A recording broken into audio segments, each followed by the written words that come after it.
Hey everyone, it's been a while since I've done one of these kind of videos. Actually, kind of think when the last one was. But I do like doing these kind of videos. They're kind of fun.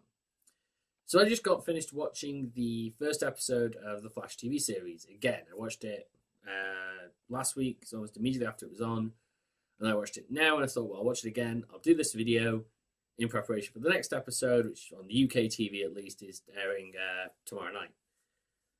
Now, if you follow me on Twitter, which only very few people do, which is unfortunate because that's a lie. Actually, it's very fortunate. I'm not that funny.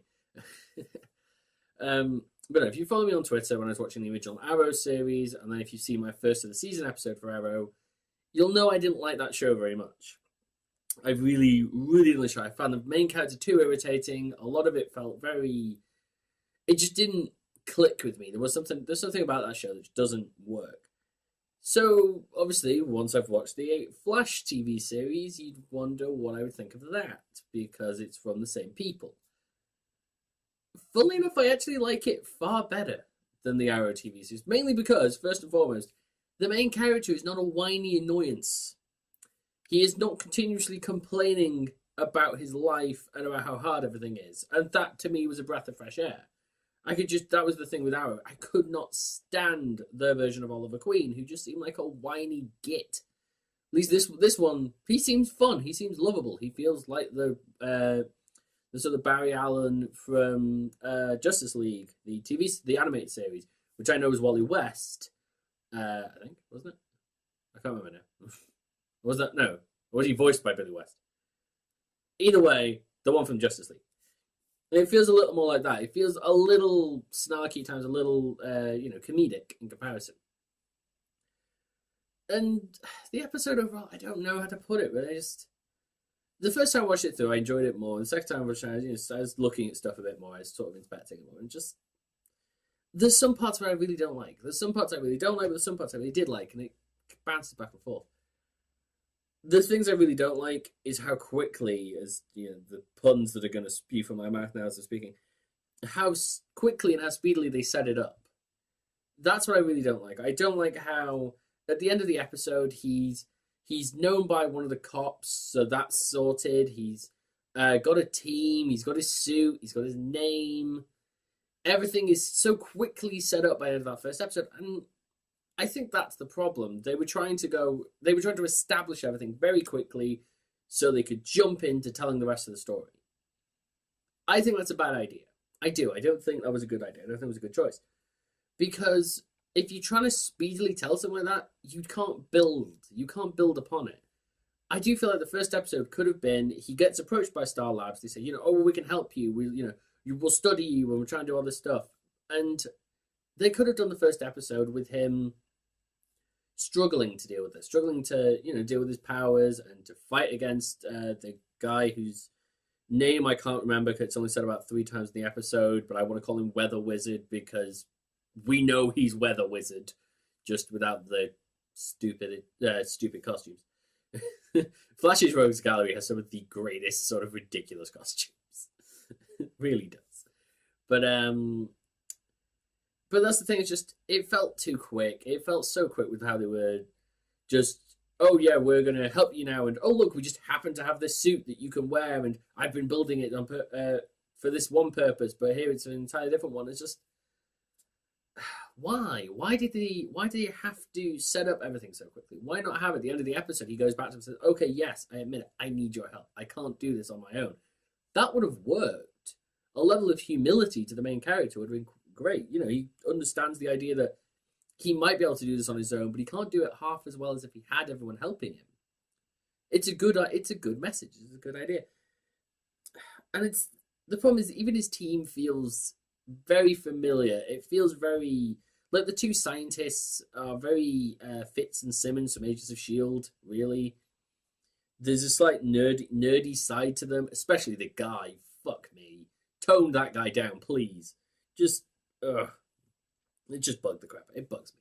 He's probably not going to be as bad. He's probably going to turn out to be one of the better sort of one of his Barry's best friend, and is going to really help. But still, to me, no, just no. And yeah, you've got the girl scientist, and she's had a boyfriend or something, fiance, and they're actually saved by the male or female. So could be, I'm not gonna say a stereotype at all. But they never say, she's like, oh, my fiance was killed by the storm. I think I'm very appropriate to be this sort of this character. And it's like, no, just it's the problem to me.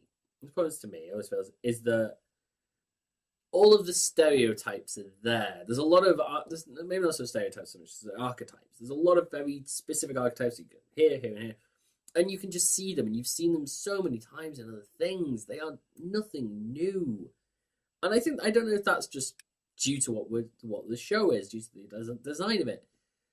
It does feel like they could have tried just a little bit harder, maybe. Admittedly, first episode, I don't know.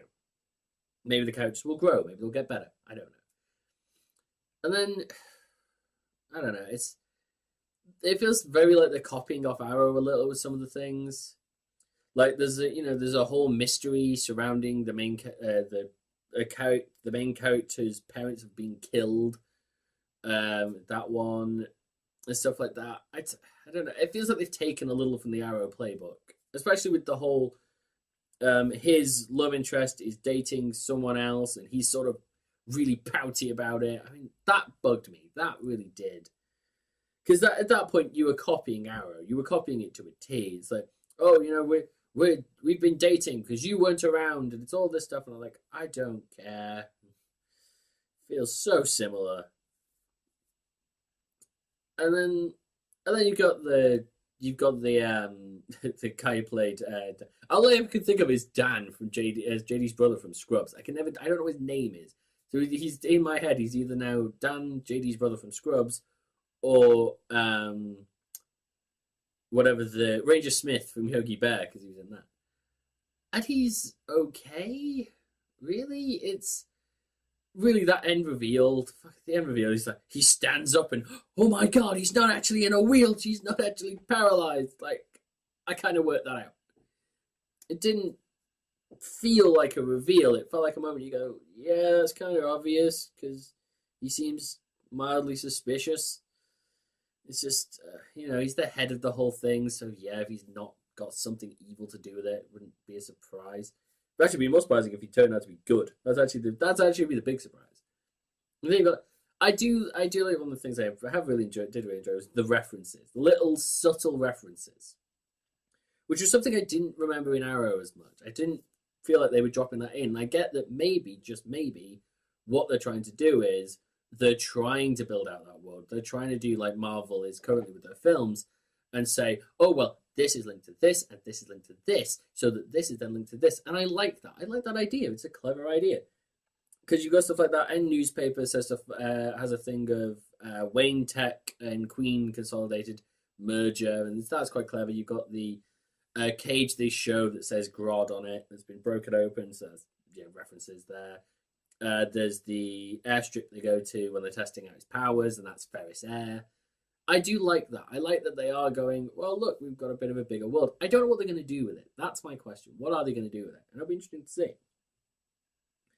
The things I did like about the episode was the characters are fine. They're, they're not like Arrow. They're not irritating. That helps. But it does feel like something they're very. It just feels like the archetypes are at play. And that's always the problem. It does feel like too much like the dad who wants to protect his daughter, so he tells him, you can't tell Iris anything about what's going on. Just like, yeah, we've seen this before. She's going to end up getting pulled into it at some point. You just doomed her. It's too jinxed her at this point.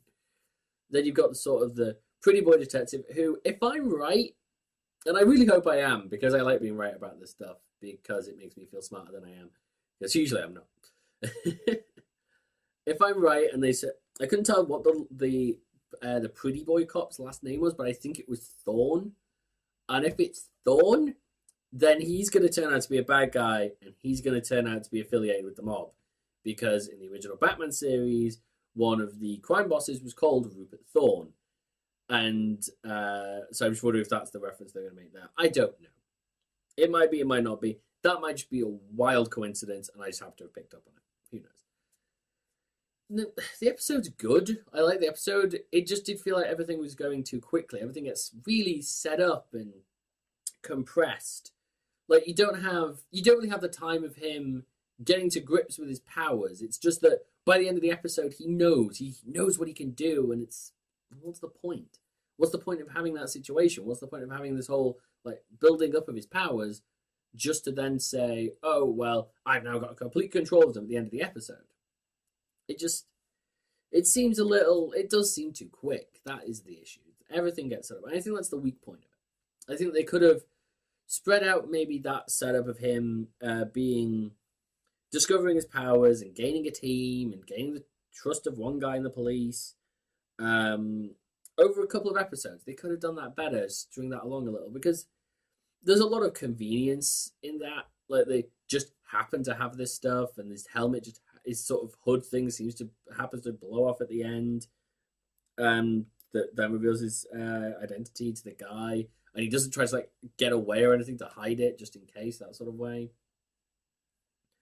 I just don't know. It'll be interesting. I will probably enjoy watching this more than I did Arrow, and you probably won't see me tweeting insulting comments about it like I did for the entirety of the time when I was watching Arrow. That was just the most masochistic thing I think I've ever done. I just sat through that every week. I hated that show. I still kept watching it. I did that. So there's another show called Bedlam that I did the similar thing, which I detested because it's the worst fucking TV show I've ever watched. But I guess that's the thing of it. You don't know how the show's going to start, how the show's going to go. And it could be that it becomes much better. It could be that I really enjoy it. And from the beginning of it, I feel like I might. I feel like I might enjoy it. I will not enjoy it if they keep fucking bringing Arrow back into it. When he goes off to Starling City that is actually the bug me. He goes off to Starling City, he goes to talk to Oliver, and he goes to have this conversation. He doesn't need that conversation. It really doesn't feel like it feels like the only reason he has that conversation with Oliver at that time is because they have to link it back into the Arrow show. That's the only reason it feels like that's there. Because it feels like he could have had that himself. And it feels like they could have had him being inspired to do something good come from somewhere else instead of going to talk to Oliver. There was no need. I don't know. One of the other things actually bugging me now think about is the cops. I don't. So many people's names I don't know, but mainly because they're not repeated constantly. My brain doesn't hold it. But the guy's partner who dies at the beginning. That really, you're gonna have a guy appear for no time at all, really. Appears for maybe 2-3 scenes, gets killed off, means nothing afterwards. That bugs me. It bugs me in a very special way because it's the Uncle Ben moment. It's he's got this revenge. He knows exactly why he wants to do what he's got to do, but it has to do with someone being killed. But we never really see that connection. We don't get that occasion where he's like, oh no, not that guy. That's what it feels like when he's like, it's just like, oh no, not that guy who we didn't really see and we don't really know you have a connection to. So it feels as a lot of waste. It feels like there's a lot of, and it could be maybe they'll use that. Maybe they'll use it a bit later. Maybe they'll expand it. But something just doesn't click. It just doesn't work at times to get across the idea. I get, they're trying to set it up and they're trying to set it up differently to Arrow because in Arrow he's meant to be this whole, his vigilante and the police hate him and the people don't know whether he's good or bad, and it's all very different. And it's very different because the Flash, in every continuity, in every version I've seen, is beloved. He is beloved by his city. There is a great Justice League episode. I can't remember if it's Justice League or Justice League Unlimited. I think it's Unlimited because it's only one episode. In Justice League Unlimited, where they are opening a museum to him, and it shows just how much they love him because nobody gets that level of respect that he does, and it's clever. It's clever to have that situation because we've not really had that. I can't think of any other sort of superhero show or movie where the main character is, at the end of the day, as gloriously represented at the end of it. But he's by his city, by people, just generally. Even stuff like Batman, Superman, all that stuff. I can't think of anywhere they do something similar. But I don't know. There's a lot of. It's a balance. There's a lot of stuff I like about the episode. And there's a lot of stuff I like about the show, actually, from that first episode. But one of the things I like is they got the speed. Like, when he moves quick, they got that quite nice. And they got the sort of his being able to slow down time and see things. And that they used effectively. But please do not do the showing him, like, running motion, because that when they're showing like Nolan, like when he destroys this tornado, and it's him running in this circle to destroy, which it's just perfectly fine. I've seen it done other stuff, but they sometimes cut to like this front view of him doing this, and it looks really dumb because it doesn't look like he's running quickly. He looks like he's just running slowly, and it's just there's an effect behind him. I don't think it works.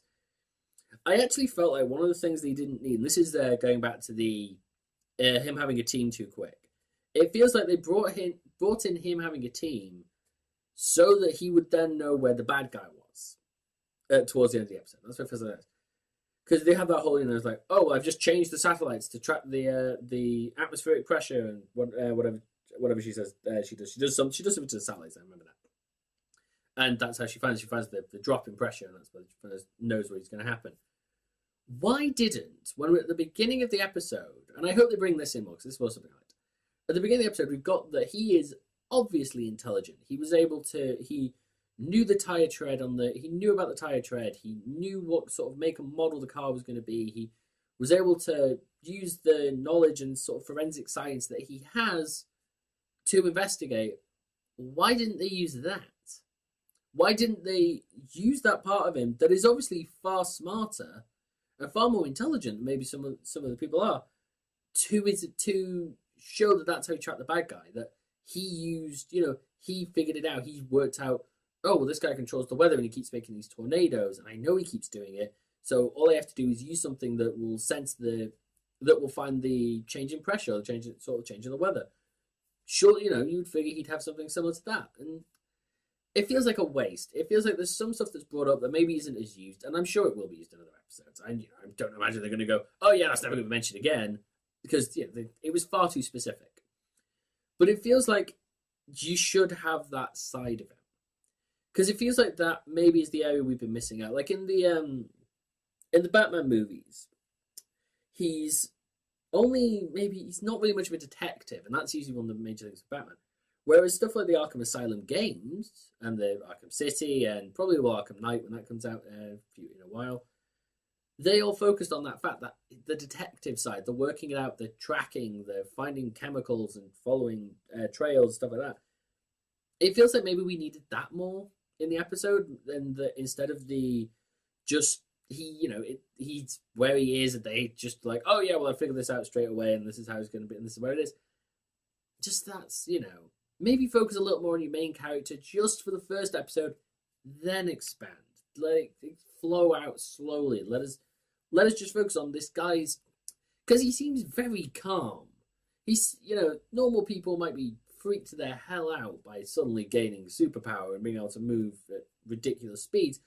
He seems very quickly very calm about it. And he seems to have a very solid grasp quite quickly about it. He's very, he runs to fucking Starling City, and that's he's perfectly fine doing that. And even though for some reason when he does it the first time, he begins to sort of spark, and that then doesn't happen again at any other point during that whole scene, which seems a bit strange. So that's a bit odd. And stuff like that. I don't know. It just felt like maybe a bit more focus on the main character would have been a better idea than spreading out and trying to set up all the other characters. You could have, because you could have had that the final scene be him accepting to work with the people at Star Labs, and then you could have the reveal of the bad guy is the guy we found out. It's probably going to be the long-term bad guy. He's actually not in a wheelchair and all this other stuff. It would have worked better, but I don't know. There's something about it. It just didn't work too well. One thing that bugged me is I don't know whether or not where he gets struck by lightning is either supposed to be the actual department's forensics lab, because that's what it seems like in a way, or is it supposed to be where he was living? I couldn't tell, because either way, that seems a little weird. That he was that his place of work was so perfectly viewing the explosion that he could see it, and that happened. That seemed a little.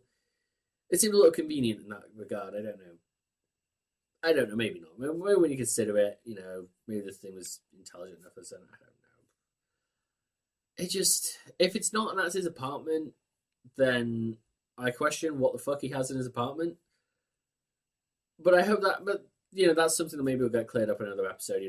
Maybe tomorrow when they show the second episode, that'll be revealed. That is the actual precinct for the thing. I would question why he seems to be the only guy for CSI. That seems a little weird to me. That seems one of those. It seems kind of like what CSI did, where they. It's kind of like the opposite sort of thing. Like in CSI, they bundle everything together, and it's the CSI department does everything. They're chasing after criminals, and they've got guns and they're armed, and they're going, doing all this stuff. Whereas here, it seems the reverse. It seems that all of the CSI people are bundled into one, and that's Barry. And when I look at that, I just go, really? You're gonna take everybody and sort of jam them into this one guy, and they don't have a team or anything. They just have him. Even that seems strange. It's just I don't know. There's one of those moments where it feels like they're putting a lot of focus on him for no reason, other than the fact that it's he's the main character. We have to show he's doing that.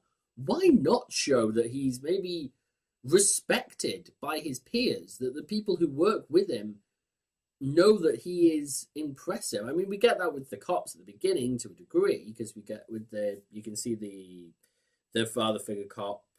Seriously, I don't know these guys' names. I wonder how many episodes till I actually remember their names.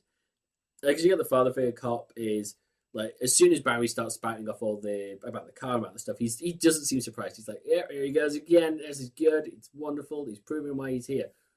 Why not have show that he's respected by other people? Why not have it that he is a very likable person? Because that's kind of where the Flash is in the sort of mindset of people. He is well liked by the public at large. He is appreciated for being this all-around nice guy, to use a phrase that would be questionable in certain areas, all-around nice guy who just helps people. He likes to help people, and he doesn't mind what he gets back. He just wants to do it. Because we had that at the beginning. We had that as a kid. He was trying to protect people, and that worked, but that feels like it drops away. It doesn't feel like that continued as a theme. It felt like he was only doing this to a degree. He only went out to the bad guy to a degree because of the two people he'd killed. It wasn't about protecting everybody. It wasn't about protecting his city. It was, he killed the cop we barely ever saw, and he's killed this other guy, so I've got to go after him. It's like, why? Why do you have to specifically state it's because these guys were killed by him that you have to go after him? Is it not enough to protect the city? Is it not enough to protect your friends, your family? That seems to be a weird thing. He didn't seem to have any friends. That was a very odd thing that I noticed. There's other than the sort of stepsister character, he didn't really seem to have any friends, which I found is a little weird. It's like, 9 months coma. Oh yeah, only one guy. Only one person's ever come to see you. What? You'd figure that Barry, as a character, would have friends. But they seem to they don't reference that. Admittedly, another thing that could maybe be brought up in another episode. But why? Why have him have no friends? Why have this situation where the only person he seems to hang out with is the girl who is sort of his sister, but kind of his romantic interest, and he'll probably end up getting together with her at some point and having to reveal his identity, and I'm probably not going to care about that when it happens because it's so cliche now that it's just impressive. I just don't know. It's one of those bizarre things. It's one of those moments when you write stuff, and you just you might forget about that. You're not focusing on it. You're not thinking, well, this, But it goes back to why do I do it? It goes back to the idea of he should be shown at the beginning to be enjoyed. People enjoy his presence, his company, and that just flows out of him. There's sort of a level of friendship that's just there that, they know he's reliable and dependable. And it could actually be that opening bit where he's late for the CSI to do his own job. It does then correlate to that idea. It will show as he expands that he's becomes a little maybe more serious about what he's doing, and on both sides it works fine. It's probably not actually that. If I'm going to give them more credit, it's probably due to maybe more of a reference like, oh look, he's always late, and now he's going to be the fastest man on earth. Oh well, wonderful. That's probably more where they're going with that. I am probably giving that more credit than it's due. To be cynical about my own thoughts. But I don't. It just feels like that. It feels like one of those moments where this. I feel like the series could do well. It could grow, and it'll be interesting to see how they tie it with each other. I want to know what they're going to do in the version of like because they made reference to Wayne Tech, in one of the references, but that's like in 10 years ahead of the show's continuity. Like it's in 2024. So it'll be interesting to see how that works in sort of general continuity because we know about Queen Consolidated because obviously that's Arrow. So does that mean Gotham, because that's obviously another one of the sort of TV series, might end up linking in? Well, that'd be an interesting thing to see. Obviously, Gotham technically at the moment is set far into the is set a fair few years into the sort of the past, probably a good sort of decade or so before our current continuities, both Arrow and Flash. So it'll be interesting to see what happens there. I don't imagine they'll do that. I imagine maybe some possibly terrible other Batman series. I don't know. We'll find out. That's the interesting thing with the situation. It's always we'll find out. Always never know. But for now, I think that's all I've really got to say. I've enjoyed the series, and if people like this video, then I'll probably do another, and maybe I will. Maybe I'll go through an episode at a time, and because I've seen a lot of other people doing that at the moment, and I'm a little questioning of doing that because I've got other stuff to do. I've got new video project stuff I'm trying to get done for YouTube. I've got my normal reviews, although I really don't think this week's one is going to take me as long to do because it's supposed to be 80. It said 80 minutes on the box. It's actually 45. So somebody bug it up there. But other than that, if you've liked the series so far, if you like the series of Flash so far, or if you're in America, you're probably an episode or two ahead of us. Then great, and if you haven't liked it, well, I'm sure you've got reasons for it. I've been enjoying it. I think it's an enjoyable series in comparison at the moment. But for now, I'll see you next time.